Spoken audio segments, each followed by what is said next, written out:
Let me get this real Hello. quick. Hello. What's up? Yes, sir. Hey, how you doing? Doing good, coach. How about you?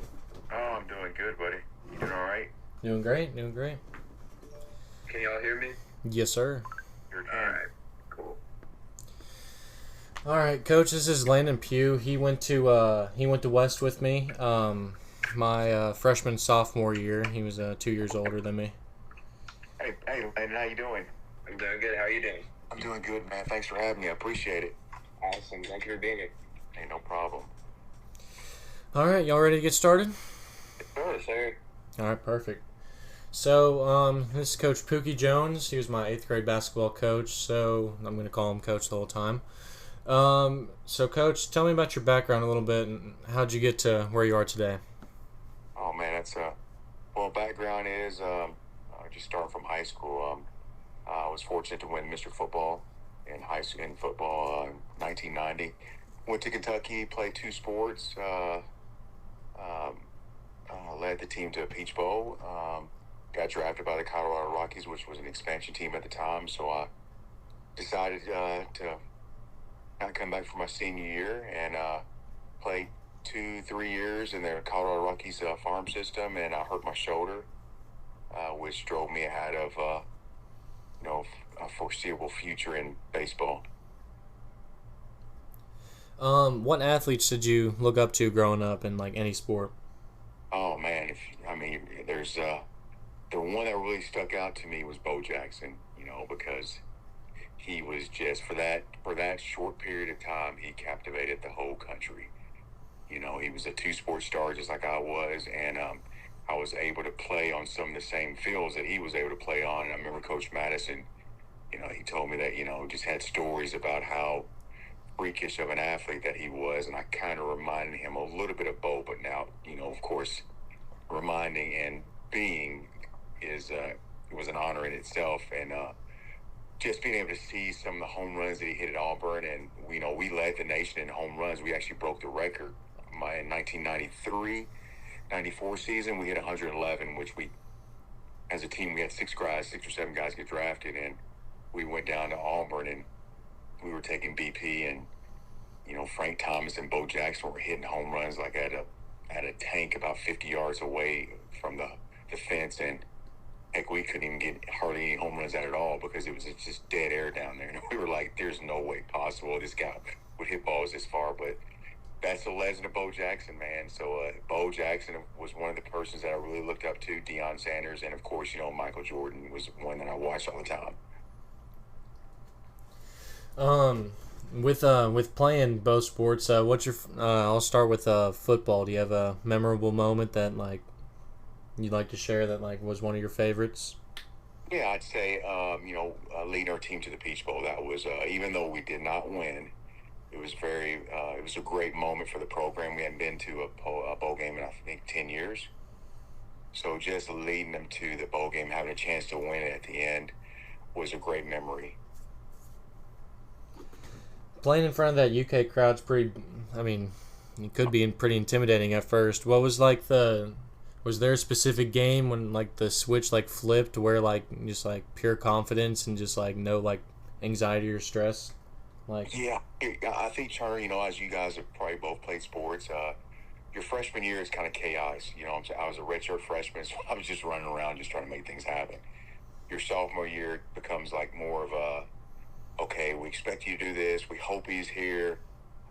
Then my junior year, I was really confident about our team. We had Mo Williams, had a lot of good a lot of good pieces around me. And your junior year, you're just confident because you know the playbook. You're just more mature. It wasn't as intimidating. Your freshman year was exciting. All the fans liked you. Your freshman year, your sophomore year, they're like, well, we hope he's good.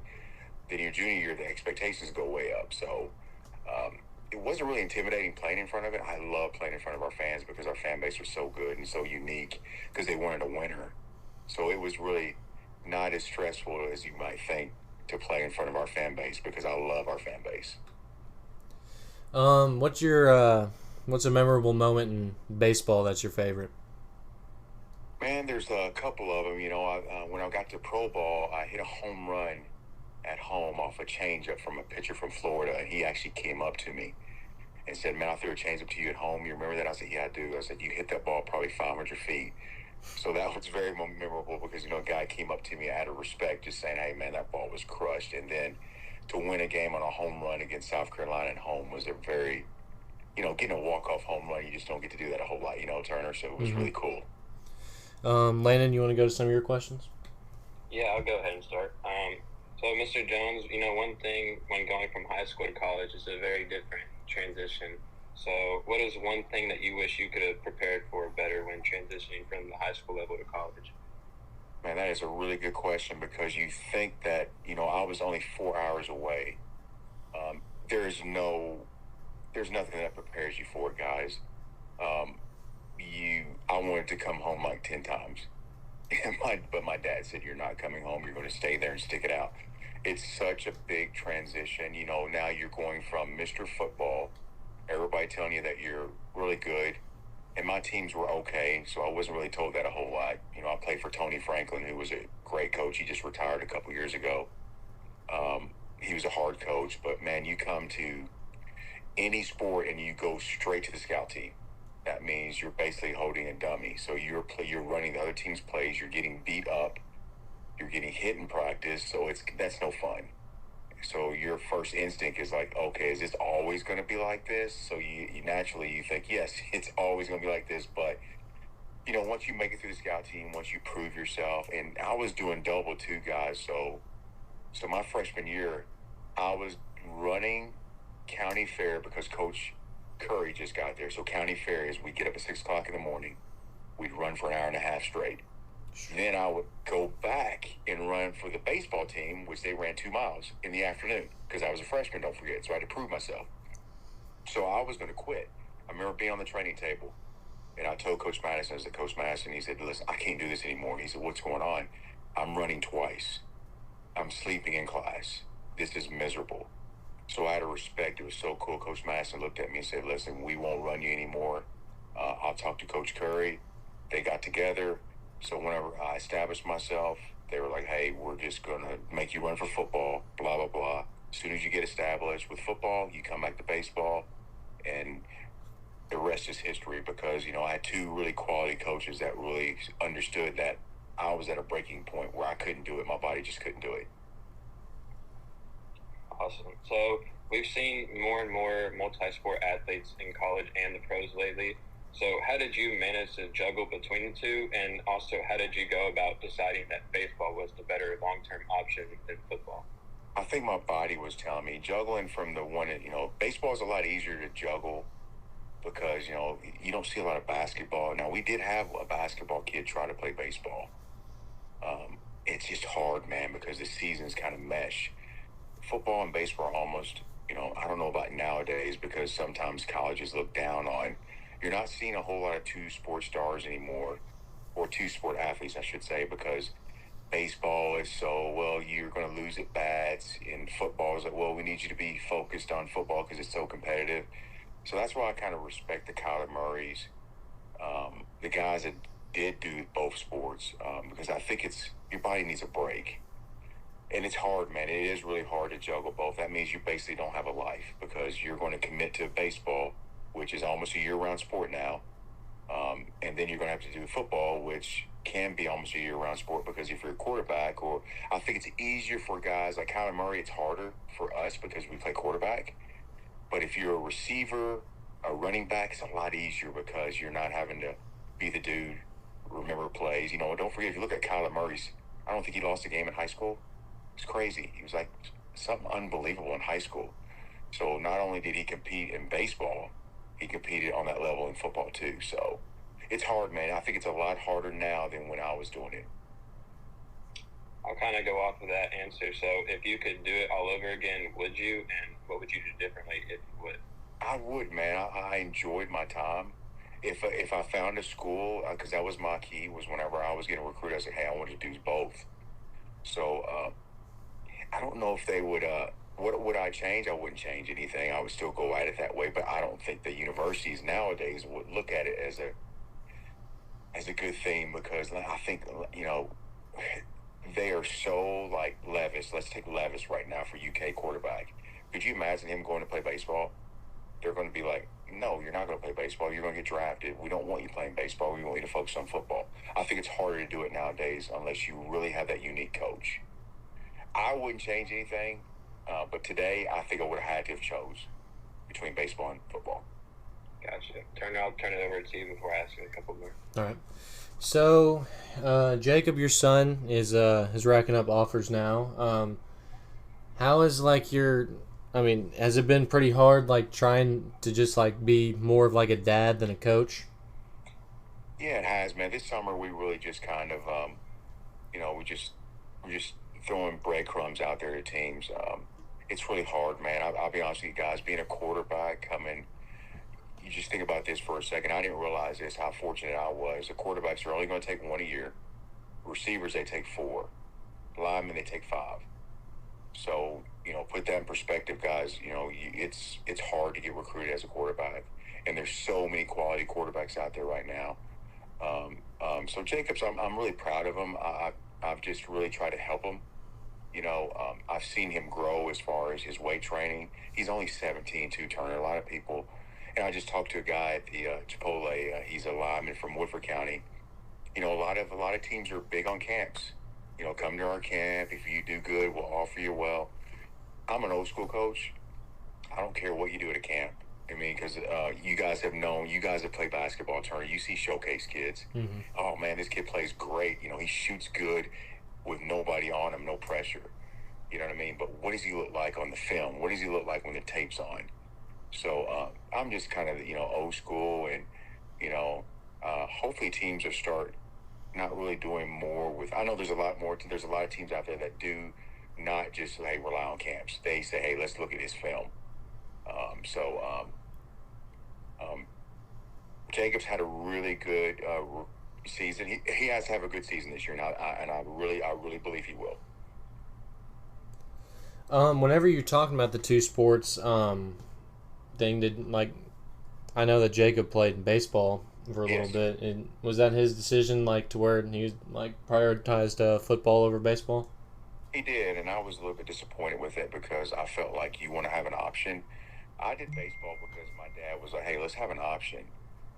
You could get drafted in baseball at a high school. I almost got drafted at a high school. So my dad said, you're not going to quit playing baseball. And I saw the value of it. Jacob was really good at baseball. He just didn't see that value of using baseball to help with football. And then he had a couple coaches, too, that told him, hey, man, you might be better if you just focused on football. So, you know what I mean, Turner, it kind of, in his brain, he's like, okay, maybe they're not thinking like my dad did back in the day. Mm-hmm. But I always like to have options, fallbacks. So that's okay. That's a path that he chose. The Lord's going to have a path for him to go, and hopefully he gets a chance to continue playing after high school. Who are some of your favorite, I know you mentioned Kyler Murray, for example. Who are some of your favorite football players to watch nowadays? And I tell you what, just, I love watching Lamar Jackson, what he's done. I love watching Stafford. I'm glad he got a win because I got to watch him. We actually beat him when he came here from, he played at Georgia, but I always thought he was a really good athlete, spun the ball really well. But just receivers, Hopkins, there's so many guys. And what, I like to follow guys that have good stories and give back to the community. There's a lot of those guys that don't get mentioned a whole lot. The J.J. Watt, I love watching him play, his son too. There's just it's not only the Kentucky players that, I try to follow, but there's a lot of, Jadeveon Clowney. I mean, these guys are like unblockable dudes coming out of college, and just look at them when they go to pros. Sometimes they don't think they're doing well, if we're looking at it from just a crystal ball, but these dudes are playing against dudes. You know what I mean? And I'm just fortunate to be able to, we all are fortunate to be able to watch some of these guys still continue to play well, like the Kyler Murrays and the guys I mentioned. Mm-hmm. So I'll switch it over to baseball. Who are some of your favorite baseball players to watch nowadays? Oh, man, it's interesting. Walker Buehler, of course, because, he's always been very supportive when he comes back. I love to see what he does. Golly. Baseballs, there's so many of them, man. Altuve I love watching him play. Of course, Judge. I love what Judge does. A big guy hitting home runs like he does, and Mark, Stanton. Um, there's just a lot of quality guys to watch. I love Mookie Betts. He's probably one of my favorite. He's not a very big guy, but he just gets it done. Can I ask your opinion on Shohei Ohtani being a pitcher and a hitter? He's unbelievable, man. He is probably. I watched what he did last night. I think he's thrown 30 innings and hasn't given up a run.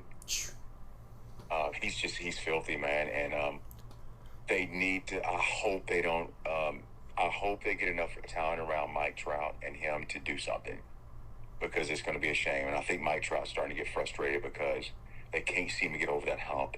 Because you got two dudes on that team that are absolutely. I mean, they're going to go down in history books as being one of the. They're Hall of Famers right now.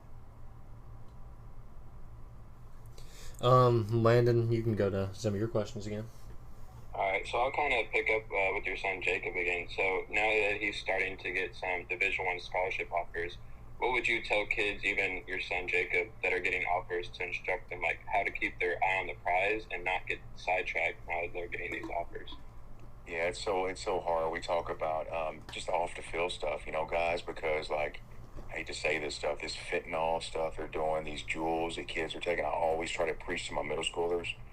Those are the hard questions, man. But you have to at least let the kids know that you have their back and say, hey guys, I'm just gonna tell you the truth. If you could smoke one of those things, it could be your last one.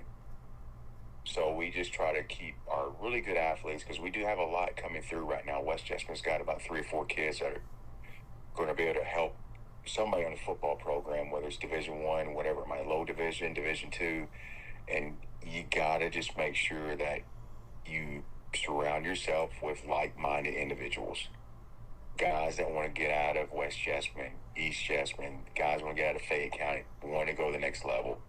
So that's what I kind of try to preach to my young guys that I coach. So, and it's hard, man, because some kids don't want to hear that truth. They want to go out and hang out with their buddies and do stuff, but just try to just stay focused on leaving. I always believe just try to leave the county that you started in. Yeah, so one thing I like to ask whenever we get a coach on here, myself, I'm trying to become a coach in the future. What is like one piece of advice you would give to someone that's trying to get into those ranks? Man, I'll be honest with you, try to hook up with a coach that is has a great character. Like Turner will tell you that I was very demanding in basketball. Did I know everything? No. A great character guy and a guy that is not afraid to hire people that are better than him. So eventually you guys are going to be coaches, because Turner's going to eventually be a coach. I know he is. It's in his blood. Don't be afraid to hire dudes that are better than you are. And don't be afraid to say you're sorry. And don't be afraid to tell your team that you care about them. And if you live by that, and don't worry about wins and losses. I've won many championships as a rookie coach, as a middle school coach. Wasn't fortunate enough to win any in basketball, but won many championships. I wouldn't change because I coached the kids to play the game. I coached to win or chase trophies. If that makes sense. Yeah. And, the game doesn't change, guys, no matter what. As a coach, the game never changes, right? Baseball doesn't change. You still run hard to first base. You know what I mean? Yeah. So keep that in perspective, you guys will be fine. So, obviously, whenever you play sport, you have the locker room, and the teammates and the coaches inside of it are like family. So, who are some, teammates that you bonded over, not even throughout, college, but after college, too? Oh, I can tell you right now, Mark Askins, who was an offensive lineman for me, we are, I played with 85 kids, 85 young men. I don't even talk to only, 3 or 4. We're talking about baseball. I talked to Chad Green, because we play baseball together. Jason Withrow, Mark Askins, we play football. And Alfonso Browning, Aaron Purdy. I got 5 guys I talk to that that I really stay in touch with. Isn't that crazy? 4 years I spent in Kentucky, played 2 sports, and I stay in touch with less than 10 people. And it's not because I don't want to. And I'll see guys out like Jason Jenkins. I play with T.Y. I see those guys out, and it's like family. You know, I love each and every one of those guys, but it's truly talking to guys. I'll call Mark up right now. He'll answer the phone. It's just, I don't know where that relationship built, you know, because he lives in Louisville, but there's just mutual respect between um, um, him and I, because, you know, he was a lineman and I was a quarterback. So it's go hang out and watch two dudes just rip each other. That's what we do. We just talk about fun things that happen in the huddles, you know what I mean, during games. I'll turn it over to you. Going back to the quarterback stance, I'm a Titans fan, so Malik Willis just got drafted. What is talk about a little bit about, like, I mean, I guess with like higher Division 1 compared to like lower Division 1, like what makes a successful quarterback, like, I mean, for teams to draft him, like compare from like Liberty compared to like Alabama, Ole Miss, like stuff like that. Yeah, I think that, you know, of course, naturally, you're going to have more guys drafted from those higher, um, you know, Power 5 colleges. But I'll be honest with you guys, let's look at it this way. How many 3 and 4 or 5 stars go to the NFL? The average NFL puts more 3 stars in than 5, 4, and 5. So there's a lot more misses, if that makes sense. So let's go back to what you just said, Wyoming. Josh Allen played at Wyoming. He only had 1 scholarship offer. Patty Mahomes might have only had like 2. So there's a lot of misses going on. Does that make sense? Yeah. Willis was a high recruit. I think he started out at Auburn. Well, they didn't miss. They just didn't give him time. He felt like he wanted to go somewhere and play. So if you look at his body, he has a body to be very successful. Now, can he make all the throws? Does he make the reads? Because I think reads were transferred to the NFL. So what I mean by that, can a quarterback read coverages? I'm not saying anything bad about Baker Mayfield. If you watch Baker Mayfield, put on his tape, he struggles reading coverages. Odell Beckham, if you guys ever go to TikTok, go watch Odell Beckham. He's wide open. And I don't know. He literally thought that Baker was not throwing the ball, but he was just misreading coverages. Those are the dudes that make a difference. Those are the guys that you get and you just hang on to them. I think Willis is going to be the only reason why Pickens went before him is because Pickens probably reads a little bit better. Not because he played at Pitt. Let's be honest. Pitt is Pitt, and yes, they're better than Liberty, but they're not Clemson, if that makes sense. Mm-hmm. So I just think it's like if you guys really just watch the quarterback play, like Clemson's quarterback, I forgot his name. He's got a weird. He struggled early reading coverages. That's why they struggle so much. So you know, they're getting all these 5-star guys, but that does not always mean that it's going to turn into wins on the field. It just gives you a better chance because Alabama, Clemson, they have who around the quarterback? 5-star receivers. So you could miss a whole lot with 5-star receivers because they're going to catch the ball. So that's my take on the quarterback, you know, these days. Mm-hmm. Has Jacob had trouble, like, just looking at rankings like that all the time and just, like, thinking I should be higher? All the time, man. It's just like, okay, you know, I had to fight to get him ranked. I mean, okay, guys, but here's the thing, Turner. You've got, I'm not trying to say this to be mean, but you've got guys that are doing rankings that have no idea what they're looking at. Does that make sense? Right, yeah. They're just going by, okay, what does Kentucky think about this quarterback? You know, they're not going by, oh my God, this guy can spin the ball. Why doesn't he have any stars? Well, because you don't usually have a bunch of guys that know what they're looking at that are ranking these kids. Mm-hmm. They're just going off of camps, Elite 11s, or maybe Ole Miss jumped on this quarterback earlier. We're going to make him a 5-star.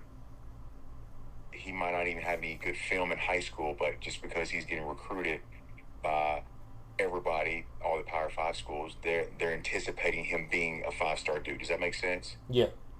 So, yeah, that's kind of how I feel about the rankings. Now, listen, I think there are a handful of guys out there that do know what they're doing.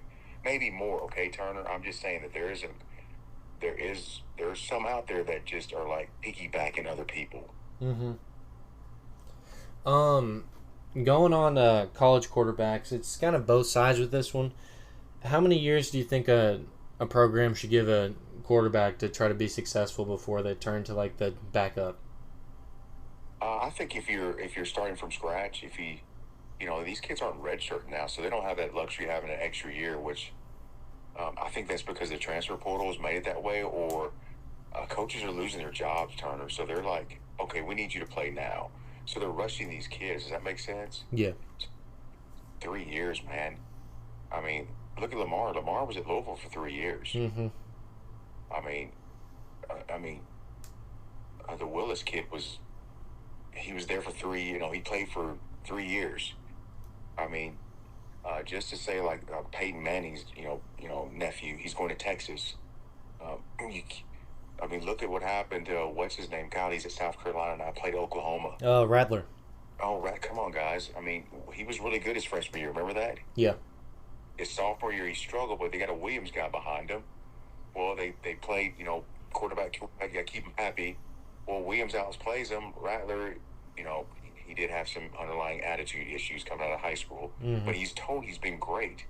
So even these quarterbacks coming out now, guys, here's what's disappointing. Hey, watch how many quarterbacks leave the transfer portal after they get beat out. Right. What's the problem here? I told Jacob, if you go to school, you're staying. Unless it's after his third year. Mm-hmm. Leaving. I mean, you're not. He's not going to leave because he got beat out. That's what I mean. Okay, guys. Yeah. You're not leaving because you got beat out. Go watch the Ohio State roster. Go watch LSU's roster. Go watch Alabama's roster, which Alabama doesn't a whole lot. They don't lose a whole lot, but they're starting to. Oh well, I'm not starting. Turner Schaus beat me out. We're in the same class. I get it. You're in the same class, but quarterbacks do get hurt. Quarterbacks do struggle, like Spencer Rattler. So just go beat them out. But it doesn't do that anymore. Kids don't do that anymore. They don't think that way. Mm-hmm. That goes to my next point, kind of about that, because one that I thought that you were about to say it because you said Ohio State to LSU was Joe Burrow. I mean, because he's at Ohio State, I think 1 or 2 years, was back up, didn't get the opportunity to start, and then he goes to LSU, wins Heisman, and in his second year at LSU. And wins national championship. I mean, when do you think is a reasonable for a quarterback to say maybe I'm not getting the best opportunity, I should probably go somewhere else? Oh no, that he was getting. They had golly, I think Ohio State had what's his name there for Justin Fields. Yeah, it was crazy how crowded that quarterback room was. So no, but I think Joe tried. He tried to, he's like, dude, I'm Ohio, and he's an Ohio kid. Mm-hmm. He just was fortunate to land in a perfect situation, man. Golly. I think after 2 years, man, if you see that you're not playing, like Bo Allen, Bo Allen in Kentucky, he hasn't played, he's a junior. He's a prime kid. They'd be like, hey, man, I want to go play somewhere. Go ahead, Joe. Hey, I'm sure Kentucky would help him. Bo leave. You know what I mean? So I think after 2 years, if you're not playing, because you don't forget, Turner, they're recruiting over you too. Oh yeah. And then other dudes, So I think after 2 years, if you see that you don't have a chance, or if a kid is better than you, boom, you have the right. But just to leave because you got beat out, I think that's a little bit unfortunate. You know what I mean? Yeah. It's mainly with basketball athletes, but I feel like you have a good idea about this. So with basketball, whenever you turn 18, you can go to college, and now they're having the G League Ignite and the overtime league and stuff like that. Right. What do you think is the best option that these athletes should do? I'll be honest with you, Turner, with that, I think it's up to each individual family, because we don't know their situation. Some of these kids, like Josh Allen in Kentucky, he had roaches and stuff. He was living in a very rough house, or rough environment. So that kid was looking to support his family. I think the G League, all these leagues are really good for developing kids. Think about it. Major League Baseball has been doing it forever with the minor leagues. Mm-hmm. They get all kids in the system. And, they've shut them down a little bit now. But, hey, they get them in the system. They get them in a program. And you saw it. I think we saw NBA. There was a lotto pick. One of the top kids came out of the G League, correct? Yes. That's kind of cool, man. I didn't know you could do that in the G League. So that means that kid went there, worked his butt off, and got drafted. That's awesome. So I think I think it's more and more opportunities that kids get, Turner. I'm for it, man. I am completely for it. Going down a level, with high school sports, mainly talking about Kentucky now. Right. All the counties are starting to have the enrolling as a non-resident. Right. What do you think about that? Well, I'm a person that left, so I can tell you right now, I had to move in the West. I was in Fayette County where football was absolutely horrible when Jacob was there. Mm-hmm. So, the only good team was Frederick Douglass. Well, let's just be honest, Turner. Frederick Douglass has been doing it for the last 4 years. Yeah. So, they've been, I don't know how, they've been pulling kids everywhere. So they were allowed to do it, I guess, for the first 2 years. So there are teams I'm not going to mention because I don't want to be disrespectful to their programs. There are teams that have already been doing it. Yeah. So now you're going to give a fair chance for the other teams to do it, even though West Chestnut might not like to do it. Maybe because, they don't think they're a sports school. Well, at least you're giving them now that opportunity to do it. Does that make sense? Yeah. And listen, kids should have the right to play for good coaches. So now you should see more high school teams. They should pick up, hopefully they'll hire better coaches to retain these kids. Mm-hmm. I mean, look at what happened with East, with the coach passing away. East, I think, hired a really good coach to come in there and get their program. I think it's going to help retain some of those kids. If not, they're going to come. They really couldn't come to West unless they move. They won't let you transfer within the county. But I think it's just going to make high schoolers, ADs, principals step up and hire better quality coaches. Yeah, that totally makes sense. This will be like a two-part question because in your two main sports, with football at any level, would you like to see a change with any of the like rules or how the game is played just in general? I think that a change that's going to come with this NIL, guys. I think you guys are seeing what's going on. This is just me. I'm just going to answer this because I think I see this coming. They're going to have to cap it. They're going to have to, let's just use hypothetical numbers, $10 million. Let's just say 5. Let's just keep it at 10. Did you hear about the Miami quarterback? $10 million for Auburn, $10 million for Kentucky. Mm-hmm. Because guys, where we're running into problems is, and I'm not on a board. I'm just looking at this I'm judging this as a coach. The Duke universities who aren't big in football, they're not going to have a big fundraising thing to bring football players in. If you ask me, I think they're more focused in basketball. Right. But the Clemsons and Alabamas, the Auburns, basically all of the SEC. Let's be honest, guys. Vandy's not going to have a big one. Vandy's going to try to say that they want to, but Alabama's always going to have, if it's uncapped, Alabama's going to always have what, guys? More money to bring in who? Players. Right. They got to, guys. And then here's the thing, let's take football and let's go to baseball. Baseball has 11.7 scholarships. It's ridiculous. So some of that money needs to be, hey, what can we use that for, Turner? Oh my God, we use NIL money. Let's just say we raise $1 million for a baseball program.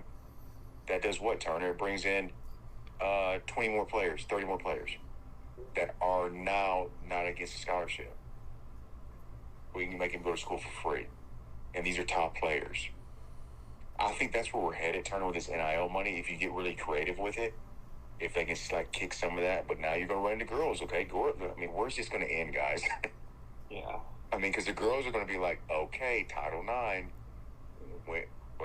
they're already starting to complain a little bit, guys. Mm-hmm. Where are we going to get our money at?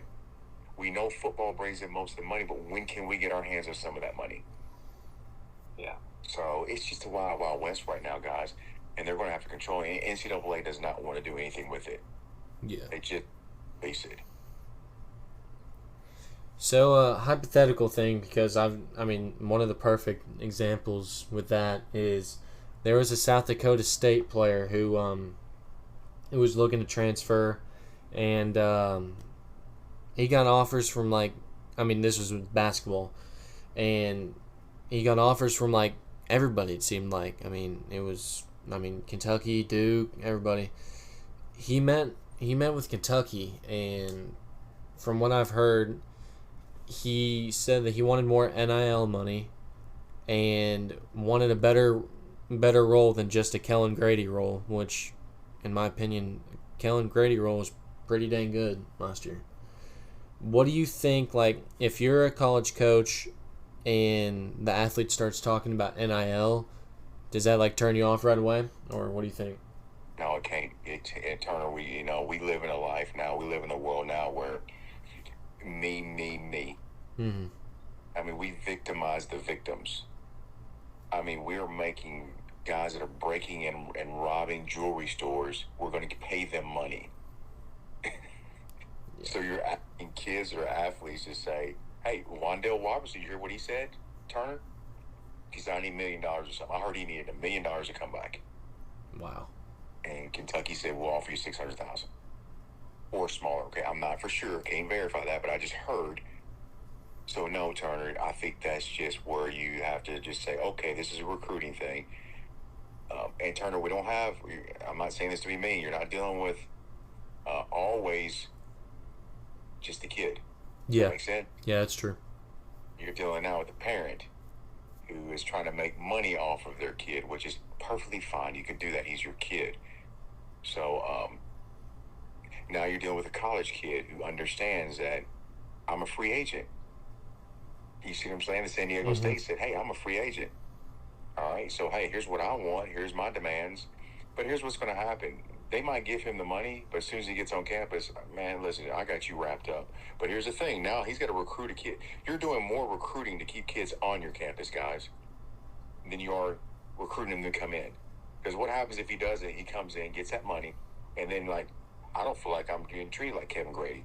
I'm going to leave again. Yeah. Oh, well, this team said they're going to pay me $500,000. Oh, my God, are you serious? I just gave you $1 million. Yeah, I'm just waiting for that kid to leave every year. Does that make sense, Turner? I mean, look at the basketball team, Turner, our girls. After we have made that great run, we haven't transferred out. Yeah. Mm-hmm. Why? What happened? Why are you so upset? Yeah.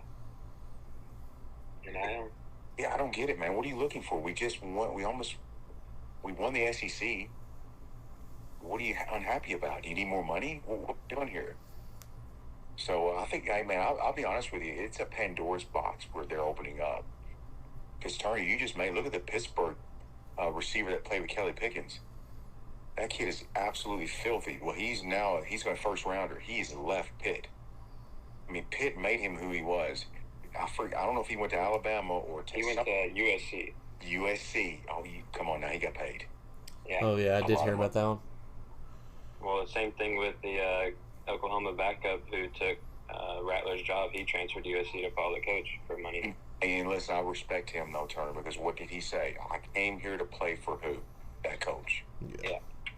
So he left because he wanted to play for that coach. Like, I get that, man. I really do. One of the craziest ones that I saw was the Miami of Florida quarterback. I think he got 8.2. Has that been verified? I don't know for sure. I know the CEO of the company came out and he declined that, but he also declined that with the point guard that transferred there too. Did that point guard get paid a lot too? Isaiah Wong? Yeah, it was him and Nigel Paxton from Kansas State. How much did they get? Do you remember? I heard around $5 million for basketball. Gosh, guys, I'm telling you right. Let's just say it's not 8. Yeah. Let's just say it's 2. I mean, the kid, the what I call the mullet kid that was at Ohio State, and he jetted after he signed his NIL. Yeah, Quinn Ewers, I think it is. Yep. I think he signed for $1 million, correct? Yeah, he went to Texas. And who's he going to be competing with, guys? The Manning. Yeah, that made me laugh. He signed for $1 million. Oh my gosh. Yeah. Be But interesting turn, just like the Kevin Durant thing today. Very oh my interesting. goodness. I'm looking it up and I'm trying to see if it's confirmed, but I'm seeing 9.5 for the Miami quarterback. Wow. Hey, good for them. They Right. want to throw that type of money. Now, I would love to know what their guys. Wouldn't you just love to know what their budget is? And because Miami's not a, I mean, besides whenever they had like their powerhouse teams in the early 2000s, I mean, I don't remember them winning a title after that. That's exactly right. They've struggled to. I mean, golly, guys. Whew. I'm assuming he's an incoming freshman. Yes. Yeah, he turned down $11 million from the University of Florida and chose Miami. What? Florida was paying him 11. Yeah, they offered him $11 million up front. Oh my God, guys, we're in a different world now. Hey, guys, but you know what? Here's the thing. We always knew it. College football has a crap load of money. Yeah. A crap load of money. I guarantee that there's budgets of $50 million. Yeah. Because I'm thinking on the low end, 50. Yeah. Well, I think we saw that with Nick Saban and Jimbo Fisher and how they went back and forth about it. I totally agree where he said, and I totally agree with Nick said, and Nick should have never went there, but he says you pay for every one of your players. And it is his right to do that. It's his right. Yeah, actually, video evidence came out today of a recruiting visit for A&M, and they were offering them money up front at the visit. Yeah, it was released around 12 o'clock today, I believe. Right now, guys, it's a wild, wild west, and here's what's going to it's just going up. It's all about the money now, guys. Hey, listen, I get it. Hey, listen, we've been talking about this. I think people are upset because of the extreme. It has to be a cap. Yeah. And what's right? What's wrong with having a $50 million cap, guys, every year? Not much. I mean, so the kicker gets 100,000. Come on, Turner. You're kicking for 100,000. Okay, I'm there. So start practicing now. yeah. One last thing. I mean, I know we went down the football path here. What changes would you want to see to any level of baseball? Man, baseball's got it figured out. They have a hard now. Baseball caps what they can give you, like from rounds. Everything's projected rounds 1 through, let's say, 20. Okay, guys. So 10 through 20 is a hard number. Here's what you're going to get in rounds 10 through 15, 15 through 20. This is what you're going to get. This is what you're slotted. They slot all their money now, except for the first rounders. But even the first rounders are slotted. Like they'll give you like a bump over like 7 million 2020. Now your bump, if you're the Reds, is 8 million. But then everything else is slotted. So baseball does a really good job. I mean, as far as the game, they're coming out with these robot umps. Fine. Hey, if you guys want to do that, no problem. It's easier for the umps. The umps now are just sit back there and say, it is a ball. Ball. And all they can do is worry about what? Just tags, line up in the right position. But I tell you what, the only thing that's really shameful a little bit, guys, is, okay, are you going to get one ball off the plate? You know what I mean, guys? I mean, I'm a baseball guy. So are you? So the one ball off the plate or 1.5 ball, which is, back in the day, Greg Maddux was one ball off the plate. Is that gone away? Because if you're going to see pitchers get smoked. Mm-hmm. Yeah. You're going to see the game just kind of. I mean, look at the balls, guys. The balls are now juiced both ways. I mean, if you go pick up a major league ball, I don't know if you guys have ever done it. There's no seams. And there's a little bitty thing in the middle of the baseball that used to be like, now it's centered almost perfect now. That's why the spin rate's up. That's why home runs are flying out of the field. And that's why guys are using the grip stuff, spider tag. It's because the balls are just harder to grip. That's not banned? Oh, it's banned bigger than crap, Turner. But but it's still, if you ask a hitter, they would rather you use spider tag than to get hit with a 99-mile-per-hour fastball in the thumb, as Bryce Harper. Makes sense, yeah. Absolutely. So, Landon, do you have any more questions? I guess just being a Kentucky quarterback, and this will be my last question. What is your thoughts on Will Levis and the state of the program and what they're doing now, and the outlook for this year's team? I think they got a chance of just. I think they have a chance of competing for a top 10 team. They might go undefeated. They have a very, very friendly schedule.